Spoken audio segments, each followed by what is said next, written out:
Good morning, friends. Welcome to my YouTube channel Eco Tutorials. We have done, in our last lecture, we have done concepts of national income related aggregates. जिसमें आपको मैं सारे वो GDP, GNP, NNP, NDP, NNPFC वो सारा करवाया था.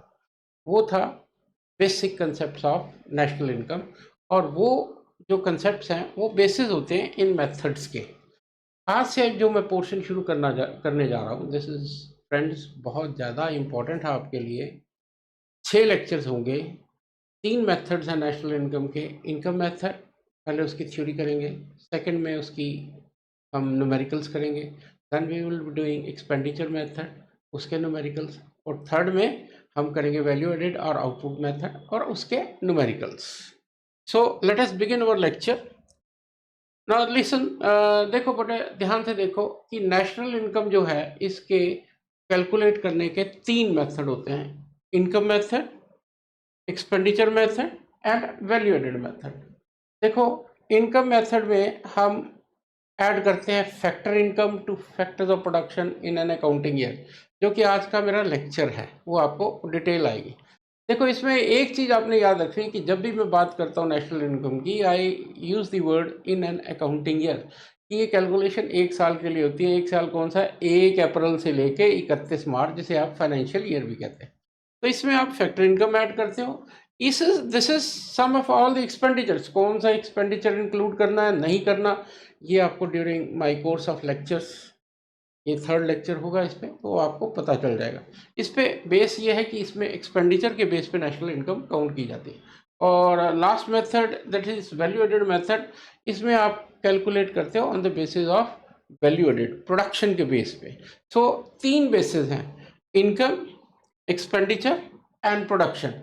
और इन्हीं को आपने डिटेल में मैं करने वाला हूँ. फ्रेंड्स, एक बार फिर याद दिला दूँ कि ये मेथड आपको आपके फाइनल पेपर के लिए बहुत ज़्यादा इम्पॉर्टेंट है. न्यूमेरिकल भी आता है, थ्योरी भी आती है, तो हर तरह से ये चैप्टर आपके लिए इम्पॉर्टेंट है. So let us begin with this income method.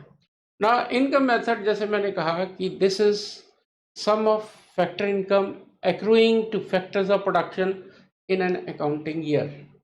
अब देखो, देर आर 4, मैं बहुत स्लो चलूँगा इसमें, ज़्यादा तेज़ नहीं चलूँगा ताकि आपके तक पहुँच सकूँ. देखो, 4 फैक्टर्स ऑफ प्रोडक्शन होते हैं: land, labour, capital, entrepreneur. Land को उसकी सर्विसेज के लिए रेंट मिलता है, लेबर को वेज मिलता है, कैपिटल को इंटरेस्ट मिलता है और एंटरप्रेन्योर को प्रॉफिट मिलता है. जब इन 4 फैक्टर इनकम्स को आप 1 साल के लिए ऐड कर दोगे, then you will be getting national income by income method. जैसे ये देखो क्या लिखा है, इसमें लिखा, according to this method all the incomes that accrue to the factors of production by way of wages, profit, rent, interest are summed up to obtain the national income. कि आप सारी फैक्टर इनकम को add करते हो to obtain the national income. Rent, wage, interest, profit, इसकी comprehensive जो classification है वही इस मेथड में हम आगे पढ़ने वाले हैं. देखो देखो हमने क्या किया, इस फैक्टर इनकम को हमने 3 पार्ट्स में डिवाइड किया है, और यही आज का हमारा लेक्चर है. फैक्टर इनकम, पहले तो आप समझ गए कि हम फैक्टर इनकम को ऐड करने जा रहे हैं 1 साल में जो आपने फैक्टर इनकम एक्रू की है उसको आप ऐड करने जा रहे हो. क्या क्या आएगा इसमें? Compensation of employees, operating surplus, mixed income. मैं ये मान के चलता हूँ कि अभी आपको इसके बारे में कुछ नहीं पता. I am going to discuss it in detail, कि आपको तीनों टर्म्स के बारे में बताने जा रहा हूँ. सबसे पहले है कंपनसेशन ऑफ एम्प्लॉइज. ये क्या है? When employ provide his services, कि एक वर्कर है वो सर्विसेज प्रोवाइड करता है, तो he is rewarded for his services which is referred as compensation of employees. कि जब एक वर्कर काम कर रहा है, उसको जो उसके रिटर्न में रिवार्ड मिलता है उसको हम दिस कंपनसेशन ऑफ एम्प्लॉइज कहते हैं. देखो पढ़ो, compensation of employees refers to amount paid to employees by employer for rendering productive services and includes all the payments and benefits which the employee receive directly or indirectly from the employer. क्या कहता है कि कोई भी compensation जो उसके work के लिए मिल रहा है, डायरेक्ट और इनडायरेक्ट. डायरेक्ट और इनडायरेक्ट क्या है? दिस नेक्स्ट स्लाइड में आ रहा है कि हर मैं पहली बात तो कंपनसेशन ऑफ एम्प्लॉइज वर्ड है कंपन how you are going to compensate the employ employ ने काम किया तो उसके लिए कैसे कंपनसेट करते हो तो सबसे पहली जो टर्म आती है आपके दिमाग में आती है वेज एंड सैलरी। देखते हैं, देखो कंपनसेशन ऑफ एम्प्लॉय को 3 पार्ट में हम डिवाइड करते हैं। सबसे पहले वेज एंड सैलरी। देखो यूजुअली हम कहते हैं wages they are paid for physical work and salary for mental work, office job. जब कोई वर्कर काम करता है, दिहाड़ी पे मजदूर लगाया, तो वो शाम को जो वेजेस लेता है दैट इज वेजेस। और एक फिक्स्ड टर्म, जैसे कोई ऑफिस में काम कर रहा है, क्लर्क है, उसको जो 1 मंथ के बाद मिलता है that is salary. Wage and salary, that is the first thing. Then second will be wages in kind, कि beside this wages that is in kind, in cash the worker is getting something in kind। कोई free medical facility मिल गई, free housing मिल गई, free education for children मिल गया, ये अभी डिटेल में करेंगे। Then employers contribution to social security. देखो ये वर्ड जरा ध्यान से देखना, this is employers contribution to social security, कि एम्प्लॉयर अपने एम्प्लॉय के बिहाफ पर कुछ उसके भविष्य के लिए, कुछ उसके फ्यूचर के लिए कंट्रीब्यूट करता है, उसको हम नेशनल इनकम में इंक्लूड करते हैं। देखो मेरा वर्डिंग जिस पे स्ट्रेस आ रहा है एम्प्लॉयर, देखो इसकी डिटेल्स आ रही है। देखो सबसे पहले wage and salaries in cash, जो कि मैंने बताया कोई भी आप फिजिकल और मेंटल वर्क कर रहे हो, you are rewarded for that service. देखो क्या लिखता है, it includes all monetary benefits like wages, salaries, bonus, dearness allowance, commission etcetera. कहता है any reimbursement of business expenses incurred by the employees will be excluded from compensation of employees such are expenses are part of intermediate consumption of business enterprise, कि काम करते हुए कोई अगर वो expense करता है ऑन बिहाफ ऑफ कंपनी, वो यहाँ नहीं आएगा, वो एक्सपेंडिचर में जाएगा, इंटरमीडिएट कंजम्पशन में जाएगा। तो अभी तो फिलहाल आपने ये लिखना है कि ये चीज़ें इंक्लूड हो रही है, monetary benefit, wage, salary, bonus, DNS allowance, commission. देखो इन टर्म्स को बड़े ध्यान से देखो, आपको जब न्यूमेरिकल्स दिए जाएंगे यही टर्म्स होंगे, wage, salary, bonus, DNS allowance, commission. Unless and until आपको वो कंसेप्ट क्लियर नहीं है तो आप you will be in a trap. ये फिर पढ़ लो, any reimbursement of business expenses, any expense related with business, आप ऑन बिहाफ ऑफ फर्म कर रहे हो आप, तो वो इसका पार्ट नहीं किया, वो आपकी कंपनसेशन नहीं है, that you are doing on the behalf of business, उसको एक्सक्लूड करना है। Then second is in kind. In kind अभी आपको बताया कि कुछ बेनिफिट्स मिलते हैं। देखो क्या लिखा है, it includes all non monetary benefits like rent free home दे दिया, फ्री कार दे दी, free medical and education facilities दे दी। अब कहते हैं an imputed value of these benefits should be included in national income. देखो जब आप नेशनल इनकम पे आते हो तो एक बहुत ही इंपॉर्टेंट कंसेप्ट है इम्प्यूटेड। इम्प्यूटेड है जिसकी हम मार्केट वैल्यू कैलकुलेट नहीं कर सकते, उसके लिए एक गेस्ट वैल्यू इंक्लूड करते हैं which is called imputed value. तो ये इम्प्यूटेड वैल्यू इन चीज़ों की आप इंक्लूड, कोई फ्री होम दे दिया, फ्री कार दे दिया, फ्री मेडिकल फैसिलिटी दे दी, कोई फ्री एजुकेशनल फैसिलिटी दे दी, इसको आप इंक्लूड करते हो। लेकिन देखो ये जो येलो में लिखा हुआ इसको पढ़ो, however it does not include any facility which is necessary for work and for which employees do not have any discretion, कि भाई कोई फैसिलिटी है वो एम्प्लॉयर दे देता है लेकिन वो डिस्क्रिशन नहीं है कि आपको मिलना ही चाहिए, ऐसा कुछ नहीं।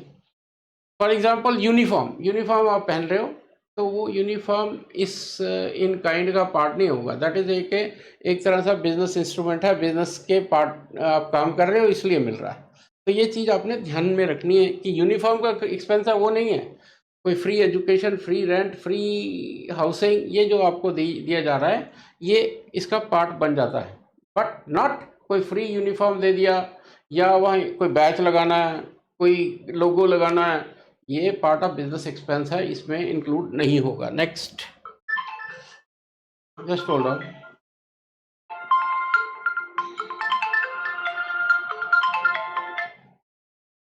Yes, next we are doing employers contribution to social security. देखो वर्ड बार बार जिस पे स्ट्रेस दे रहा हूँ, this is employer not employ, employers contribution to social security.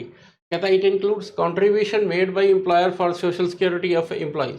For example contribution to provident fund, gratuity, labour welfare fund, ये क्या है कि आप फ्यूचर के लिए दे रहे हो, कोई ग्रेचुटी देते हो। ग्रेचुटी होता है एवरी कंप्लीटेड ईयर के लिए 15 दिन की सैलरी दी जाती है। हर एम्प्लॉय का प्रोविडेंट, जब मैं सर्विस करता था तो प्रोविडेंट फंड मेरा कटता था, उतना ही इक्वल मैच जो है एम्प्लॉयर डाल देता था।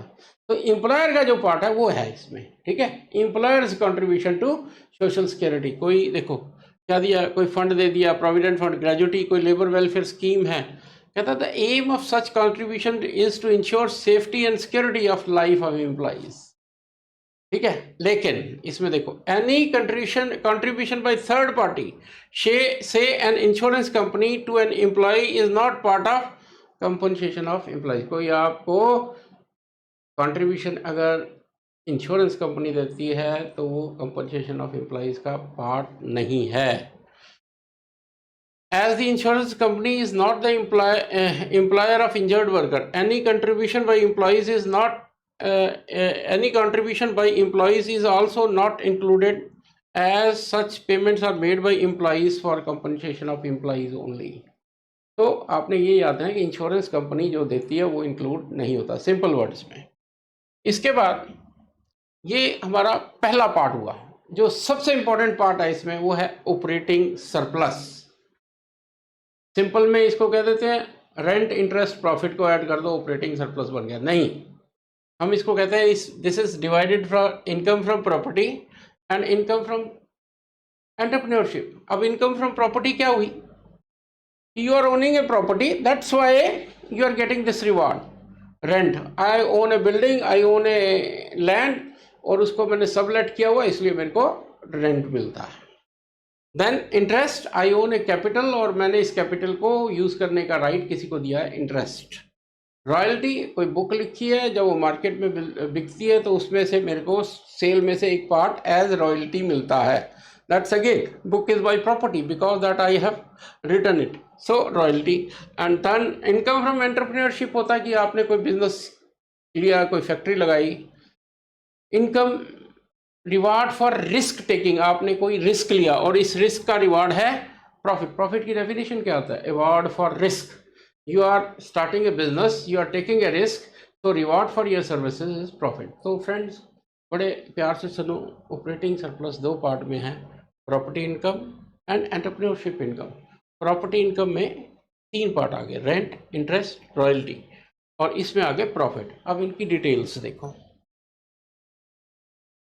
सबसे पहले रेंट एंड रॉयल्टी कहता है rent is that part of national income which arises from ownership of land and building. अभी आपको बताया मैंने, कोई लैंड है, कोई बिल्डिंग है, उसके कारण जो अराइज हो रही है।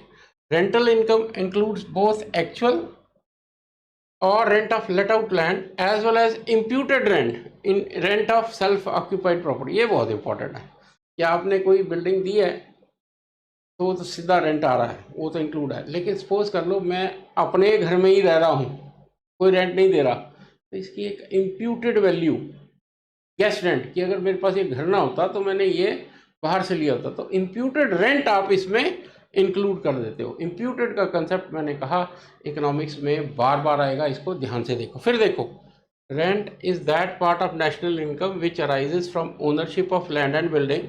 Rental income include both actual rent of let out land as well as imputed rent. एक तो आपने रेंट दे दिया, लैंड दे दी कि भी ये यूज कर लो, बिल्डिंग दे दी, और दूसरा imputed rent, rent of self occupied property, खुद अपनी प्रॉपर्टी पे आपने जो अर्न किया। Then imputed rent of owner occupied houses is also is calculated on the basis of market rental of the house. Imputed value क्या है कि भी अगर ये मार्केट में वैल्यू में खरीदता, ये रेंट हाउस पे लेता, ये हाउस रेंट पे लेता, तो मेरे को कितना रेंट मिलता, इम्प्यूटेड। देन रॉयल्टी कहता है royalty refers to income received for granting leasing rights of sub soil assets. मतलब आप अपने एसेट्स को जब आगे लेट आउट करते हो टू यूज, बुक एग्जांपल दिया, for example ownership of mineral deposits like ये, और एक बुक भी हो सकती है। ओनरशिप ऑफ मिनरल डिपॉजिट्स क्या है कि मेरे किसी लैंड में मिनरल्स निकल रहे हैं, कुछ ऐसा कुछ निकल रहा है, और मैंने उसको एक्सट्रैक्ट करने का राइट किसी को दे दिया, तो वो जब निकालता है तो वो मेरे को रॉयल्टी देता है। Owners of mineral deposits like coal, iron or natural gas can earn income by giving rights of mining to contractors. ये तो सिंपल एग्जांपल। दूसरा एग्जांपल मैंने दिया बुक का, कि बुक लिखी, जब उसमें से कोई मटेरियल यूज करेगा तो वो बंदा आपको रॉयल्टी देगा। देन आप इवन अपने बुक के राइट्स किसी दे देते हो उसको, बुक सेलर को, कि कर, वो जब बेचेगा तो उसके बेचने में से एक पार्ट आपको देगा। नेक्स्ट, इनकम फ्रॉम प्रॉपर्टी हो गया, ये भी हो गया। देन दिस इंटरेस्ट आपने बताया मैंने, reward for services of capital refers to amount received for lending funds to a production unit। मैंने अपने फंड्स किसी को दिए, किसी प्रोडक्शन यूनिट को दिए, ये ले ले भाई एज लोन, तो वो मेरे को क्या देगा? Interest. It includes both actual interest as well as imputed interest of funds provided by the entrepreneur. फिर वही बात आ गई, एक तो आपने अपने फंड दिए, उसका आ गया इंटरेस्ट, दूसरा एंटरप्रेन्योर अपने फंड्स को यूज करता है, उसकी imputed value. Then interest income includes interest on loans taken for productive services only. Then interest income does not include, ये बहुत इंपॉर्टेंट पार्ट्स हैं, क्या क्या इसमें नहीं होता। Interest paid by government on public debt and interest paid by consumers as such interest is paid on loans. Interest paid by the government on public debt, कि government, different governments foreign government से loan लेती है, उस पर interest देती है, वो part नहीं है इसका। इसी तरह आपने कोई लोन लिया, उस पर इंटरेस्ट दे रहे हो, तो वो नहीं है। ये तो है कि आप अपनी कैपिटल किसी को दे रहे हो, लोन लिया, उसको इंटरेस्ट दिया, तो वो that is not. Interest paid by one firm to another firm, एक फर्म दूसरी फर्म को इंटरेस्ट देती है, तो भी ये पार्ट्स आपको बड़े ध्यान से करने हैं। Next, that is income from entrepreneurship, that is profit. आपको ये भी बताया कि profit is the reward for risk taking. देखो क्या लिखता है, profit is received is reward to the entrepreneur for his contribution to production of goods and services. It is the residual income which an entrepreneur earns after paying all other factors of production। कि पूरी income में से rent दे दिया, veg दे दिया, interest दे दिया, बाकी जो बच गया वो इसका है, रिवॉर्ड फॉर रिस्क टेकिंग। ठीक है, वो एंटरप्रेन्योर की सर्विसेज का रिवॉर्ड है। अब प्रॉफिट को 3 पार्ट में डिवाइड किया जाता है, corporate tax, dividend, retained earnings और अनडिस्ट्रीब्यूटेड प्रॉफिट। बेटा ये तीनों चीज़ें आपके न्यूमेरिकल्स के लिए बहुत इंपॉर्टेंट होने वाली हैं, इसलिए बड़े ध्यान से देखो क्या कह रहा हूँ मैं। Corporate tax, tax on the corporation, on the firm. It is direct tax paid by an enterprise to the government on total profit earn. It is known as profit tax और बिजनेस टैक्स। कि जो profit earn करती है उस पर tax देती है। देखो 3 नाम आ गए, corporate tax, business tax and profit tax. कहीं कंफ्यूज मत हो ना, ये चीजें आपने ध्यान में रखनी है। डिविडेंड कहता है it refers to that part of profit which is paid to the share holder for their share hold. बड़ी कंपनीज जितनी भी हैं वो अपने प्रॉफिट का एक पार्ट डिविडेंड के रूप में देती हैं अपने शेयर होल्डर्स को। सपोज कर लो मैंने TCS के शेयर ओन किए हैं और TCS अनाउंस करती है कि 5% आपको डिविडेंड है, तो उसकी शेयर की जो बेस वैल्यू है उस पर 5% आपको as dividend दिया जाता है, part of income which the firm gives to the share holders. Then retained earning, ये देखो फर्म जो है, जो प्रॉफिट होती है वो सारा नहीं बांट देती। सपोज कर लो 100 रुपये का प्रॉफिट है, तो से उसमें से कॉर्पोरेट टैक्स दे दिया 25 रुपये डिविडेंड दे दिया, लेकिन फर्म स्टिल एक पार्ट अपनी अर्निंग का अनएक्सपेक्टेड हैपनिंग्स के लिए स्टोर करके रख लेती है, रिजर्व फंड, उसको कहते हैं रिटेन्ड अर्निंग या undistributed profit. Refers to that part of profit which is kept as reserve to meet unexpected contingencies. कुछ ऐसा हो जाए, फायर हो जाए, थेफ्ट हो जाए, उस टाइम पे पैसे की जरूरत होती है, तो उसके लिए फर्म रिटेन्ड अर्निंग लगती है। तो अब प्रॉफिट क्या हो गया, corporate tax plus dividend plus retained earnings. Got it. अब इसको देखो, लास्ट पार्ट आता है इसका मिक्स्ड इनकम। अब ये बड़ी सिंपल है, कहता है this is income from property as well as work. ऐसे क्या है, income from property as well as work.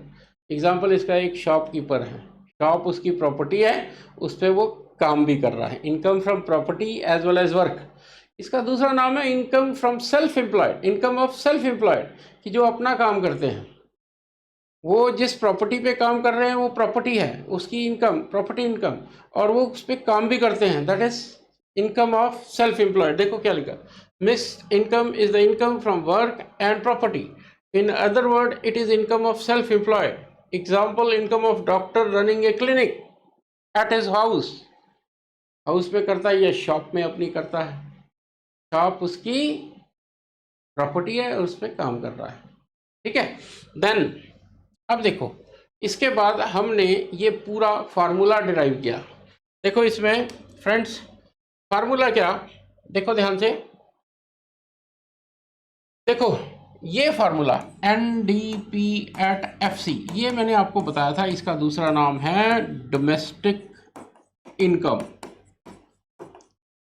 Got it, domestic income.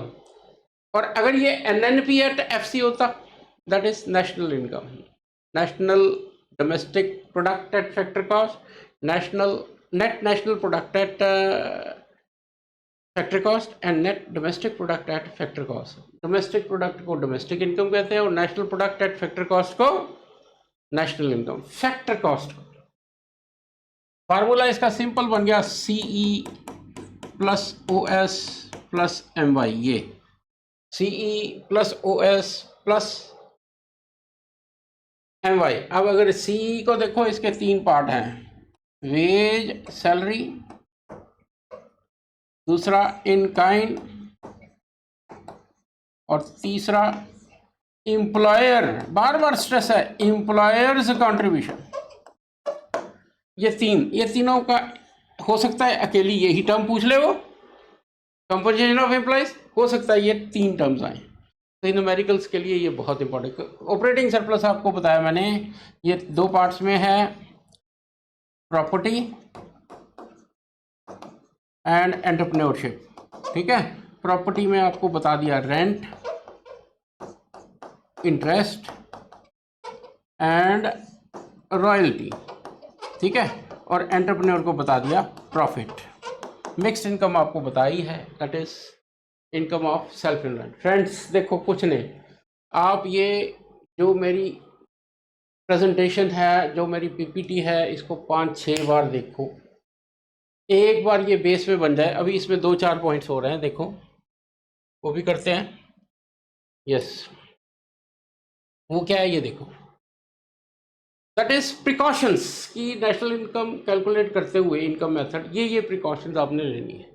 Transfer income, ये आपको मैं बता सकता हूँ, इन ट्रांसफर इनकम होता है विच income which you receive without providing any factor service, जैसे ओल्ड एज पेंशन है, जैसे डोनेशन है, स्कॉलरशिप है, चैरिटी है, ओल्ड एज पेंशन है, ठीक है, अनएम्प्लॉयमेंट अलाउंस है, ये सारी इंक्लूड नहीं होती। पहली चीज़ transfer income. Income from sale of second hand goods, कि मैंने एक, ये बड़े ध्यान से सुनो, सेकेंड हैंड गुड को बेच दिया, कार को बेच दिया, ये तो इंक्लूड नहीं होगी इसके बाद, लेकिन इसके ब्रोकर को जो मैंने सेल के लिए कमीशन दिया है, क्योंकि फैक्टर सर्विस अब उसने दी है, प्रोडक्ट पहले का है, वो इंक्लूड नहीं होती उसकी वैल्यू सेकेंड हैंड गुड की, लेकिन जो ब्रोकरेज जो कमीशन पे कर रहे हो वो इंक्लूड होगा। देखो क्या लिखा है, income from sale of second hand goods will not be included in national income as their original sale has already been counted.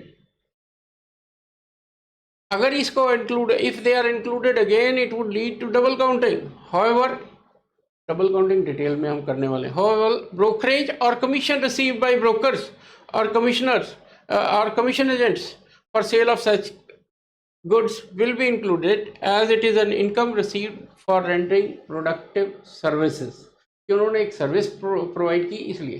फिर ध्यान दो, ट्रांसफर इनकम आ गया exclude, income from sale of second hand goods आ गया exclude, लेकिन brokerage paid include. आगे देखो, बहुत इंपॉर्टेंट है, this is income from sale of second goods will not be included, ये आपको पहले ही आ चुका।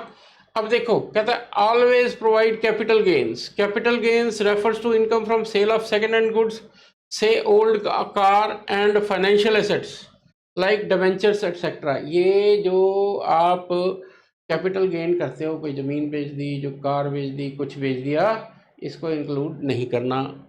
ठीक है, any income arising from such transaction is not factor income as these transactions are not productive transaction and do not add to current flow of goods and services. ये तो पहले की चलती आ रही है, आपने वही चीज़ बेच दी आपने। ठीक है, ये तो कोई प्रोडक्टिव सर्विस में ऐड नहीं कर रही, सिर्फ ओनरशिप चेंज हो रही है, इसलिए इसको इंक्लूड नहीं करना। देन नेक्स्ट देखो, विंडफॉल गेन। विंडफॉल गेन क्या होता है? लॉटरी लूटरी, कोई लॉटरी लग गई, income from lottery, horse race, trading, not trading, income from this lotteries etcetera. फिर वही बात है, कोई प्रोडक्टिव सर्विस तो है नहीं, विंडफॉल गेन और loss not included. Then imputed value of services provided by owners of production unit will be included. Imputed value of owner occupied houses, ये तो आपको अभी बता चुका हूँ कि जो सर्विस कोई imputed value of owner occupied house, कि आप अपना पैसा यूज़ कर रहे हो, उसका imputed rent, ये imputed interest, ये इंक्लूड करते हैं, ये इकोनॉमिक्स का पार्ट एंड पार्सल है इन दिस imputed value। देखो क्या लिखा, imputed value of owner occupied houses, interest on own capital, production for self-consumption, etc. will be included as these are productive activities and add to flow of goods and services. Payment of past savings like death duty, gift tax, interest, कोई past है, ये past saving, इनको आपने include नहीं करना। फिर देखो एक बना लो लिस्ट सी, ये चीज़ें include नहीं होनी, इसको ध्यान से देख लो फ्रेंड्स। फिर दिखा आपको बता दूं, इस इनकम मेथड में हमने किया क्या, हमने सिर्फ factor income during a year two factor of production include किया। 3 पार्ट्स में इसको डिवाइड किया, compensation of employees, operating surplus, mixed income. आपको कंपनसेशन ऑफ एम्प्लॉइज के कंपोनेंट्स, ऑपरेटिंग सरप्लस के कंपोनेंट पता होने चाहिए। मिक्स्ड इनकम तो सिर्फ सिंपल है, इनकम ऑफ सेल्फ एम्प्लॉयड। इसके बाद इसकी प्रिकॉशंस आपको अच्छी तरह आनी चाहिए, कौन कौन सा आइटम इंक्लूड एक्सक्लूडेड है वो एक लिस्ट बना लो, वो आनी चाहिए। ठीक है, तो फ्रेंड्स आपको अगर ये सारी चीज़ें आती हैं तो आपको ये मेथड करते हुए कोई परेशानी आने ही नहीं वाली। सच ए सिंपल मेथड अगर ये आता है, अब नेक्स्ट जो मेरी प्रेजेंटेशन आ रही है वो इसके न्यूमेरिकल्स पे आ रही है, जो कि फिर आप लोगों के लिए बहुत इंपॉर्टेंट होने वाली है। फ्रेंड्स लास्ट में थैंक यू वंस अगेन, और आप लोग मैं ये कहूँगा कि आप मेरे चैनल को सब्सक्राइब करो, लाइक करो, so that I can provide you good videos. Thank you, see you again, thank you.